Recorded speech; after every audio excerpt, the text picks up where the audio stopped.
You want to go Spider-Man or are you going to go news stories? I didn't check my email. Oh, yeah, we got to talk about Spider-Man. Spider-Man Homecoming. We went and saw it. EK's not in the room, so I know I used hashtag no spoilers. But since he's not here,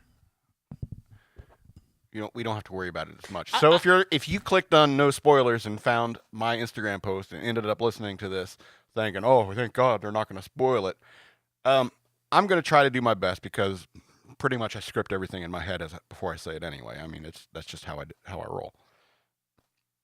But Tom is untrustworthy. He may stutter out some spoilers. I may stutter out some spoilers. I'm trying not to. I have 2 points that I want to talk about. One of them may be a bit spoilery. I'll try not to spoil it too much. Well, ease me into that point first, if that's a little bit spoilery. We talked about this is like the Superman syndrome. How on earth did nobody figure out that Peter Parker was Spider-Man? It's that thing. Oh, you missed Spider-Man, Peter. And I mean, it's specifically now. And this is kind of spoilery, but it's not spoilery. You all have seen the trailer at least, where Spider-Man is on the Washington Monument and he does this little flip thing around the helicopter. Yeah. So this part is spoilery. He goes on a little trip with his math club or whatever debate team. It's not a debate team. It's a that Flash Thompson was on. Yeah. Well, let me get to Flash in a minute. So he goes to Washington D.C. and of course he has to become Spider-Man and save people. And he's absent from the debate team. How nobody put together that? Well, he said he knows Spider-Man. None of them are investigative reporters like Lois Lane. Apparently, you need to have a degree in journalism to figure out that Superman and Clark Kent are not in the same place at the same time. So that was one of the problems, but you have to forgive that because it is a superhero movie, and that's a thing they always overcome. And as a matter of fact, I looked at a Saturday Night Live skit from the early 2000s with The Rock in it as Superman. And they had Jimmy Olsen, Perry White, and Lois Lane, and they're like, ha ha ha! They're laughing. How does he know that? How does he not know that we know that he's Superman? Yeah, we're all investigative journalists. And at some point, they get a little homophobic, and they say, "Oh, I heard Superman's really into men." And then Superman goes, "What? No!" Or Clark Kent goes, "What? No! That can't be right. Can't be right." So so that they're messing with him, right? So this is a typical, and thanks to Robert for showing that to me. This is a typical problem you see in superhero movies. So I can overcome it. I did like how a particular character, and this is where we get a little spoilery, noticed it and how that transformed on the screen, which was really cool. Speaking of Michael Keaton. I see his chops, his acting chops. I mean, when I think about Michael Keaton, my head goes to like Multiplicity. Where Multiplicity. Of course he was, but it was, a comedy about clones. I mean, it seemed like the length of his acting skills. I know he got some accolades for Birdman, but I haven't seen that yet. Just like Wonder Woman, I haven't seen that yet. I want to. Good movie. Yeah. But so instead, our nerd night fell on the opening of Spider-Man Homecoming, and so that's when we all went to go see it. And it was pretty awesome. Michael Keaton, as a dramatic actor, has grown by leaps and bounds, and I saw that in that movie. I have to say, I've seen some things online, and they were talking about who is the greatest Marvel Universe villain. Now, I'm going to have to say, let's take out the Netflix shows because they have too much time to develop. Right. Kilroy was great. Kingpin was great. Some of the guys on... Cottonmouth. Cottonmouth was great. The only one I didn't like was his actual nemesis who killed Cottonmouth. But I digress. Well, not the woman, but I forget his name. His brother? His half-brother, yeah. That was a horrible villain. But... Yeah. To me, it's either Loki or Vulture.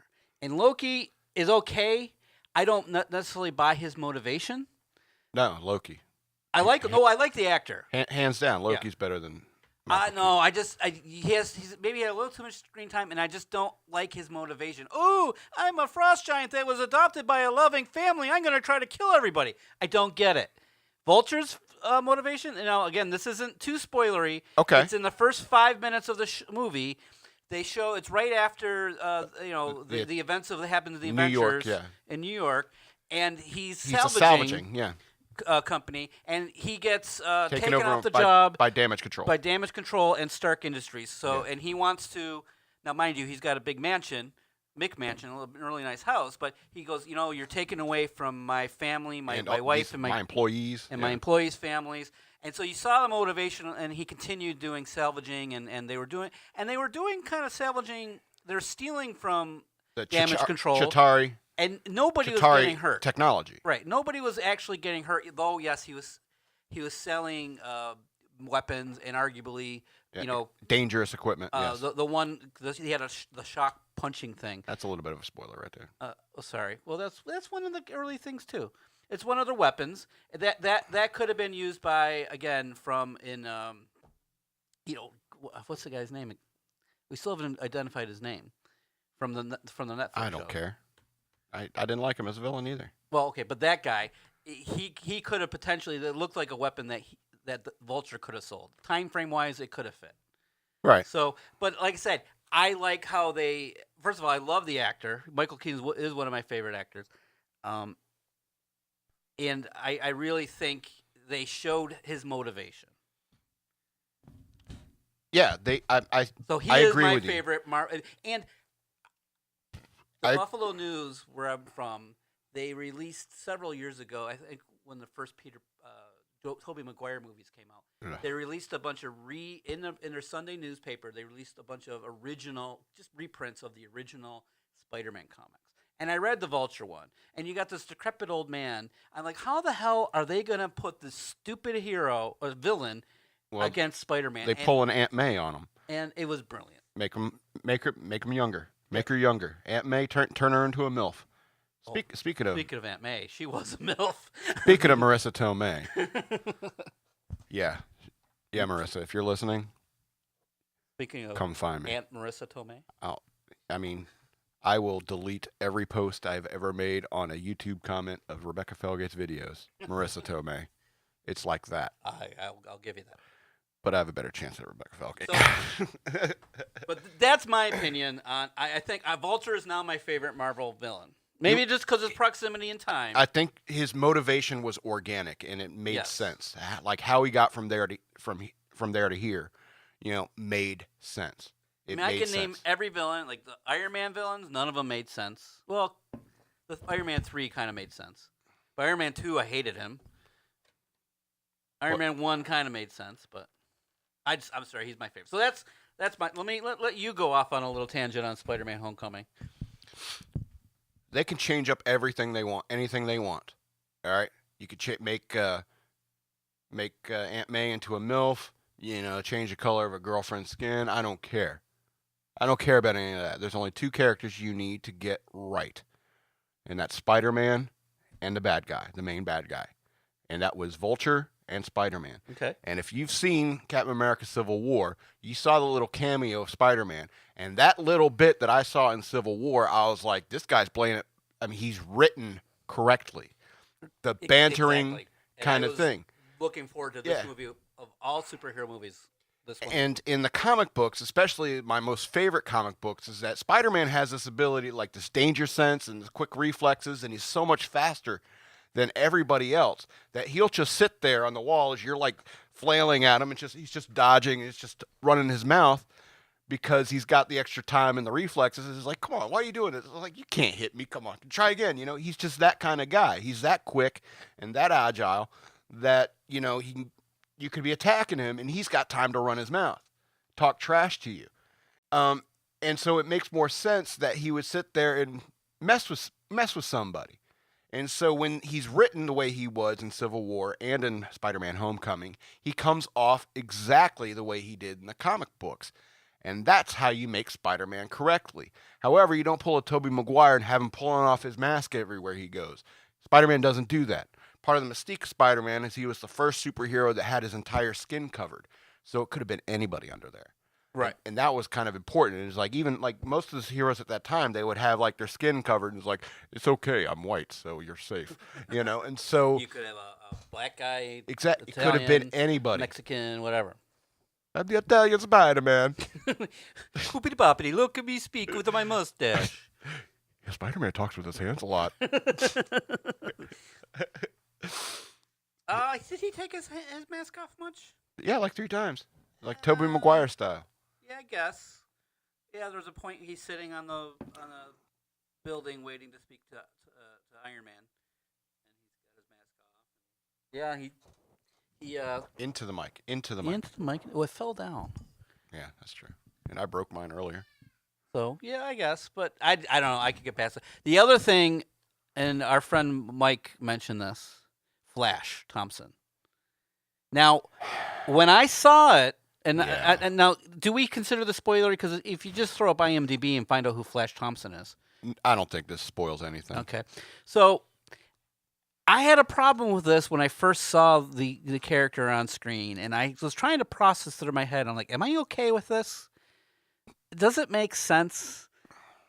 And no. And on one hand, I want to say no, but on the other hand, I'm okay with it. I think we had a conversation outside the Yes, theater. we did. That's where you said like it's a technical high school. Yes. Right, and so are you going to have the bullies would be a little bit more techno savvy, and anyway. It's 2017. Yeah. So what we're alluding to, folks, is Flash Thompson. You typically have the white jock. Mm-hmm. He's Indian, Pakistani. Yeah. And something brown. And so, he's not the stereotypical bully, but he's on the debate team. It's not a debate team. It's like a quiz team. I don't know, smarty pants team. I don't know if it's a mathlete team. I'm not sure. It's something like that. Maybe a bit mathletes. So they were asking math questions. So yeah, I think you're right. They are mathletes. So, which Flash Thompson really? Right. So I mean, what I find ultimately fine with it is it's 2017. Bullies are different, and he kind of cyber bullies Peter. Yeah. So a cyber bully can be anything. It doesn't have to be a big tough guy. And are you really going to have the stereotypical? It doesn't have to be a white guy. It could have been a big black guy. I know the comic book still had a big white guy, or the most recent Marvel Universe cartoon. If they made Flash Thompson black, that would piss off so many people. Yeah. Especially, he's a bully, so But and I guess the big white guy makes sense to still be a bully, but it's a technical school, and you're not going to have the big dumb jock at a technical school. They don't have. They have mathletes. They don't have a football. So team. it kind of makes sense, and I can see the direction, and I can forgive it. But it did kind of take me out of the movie a bit. Yeah. And I had to process it in my head, and I still had to process it after movie. But like I said, ultimately, I do like the direction they went. It just took me a little bit to process.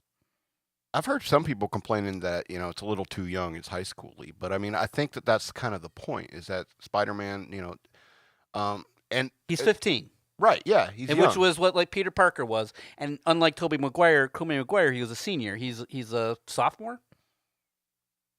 if I were to guess.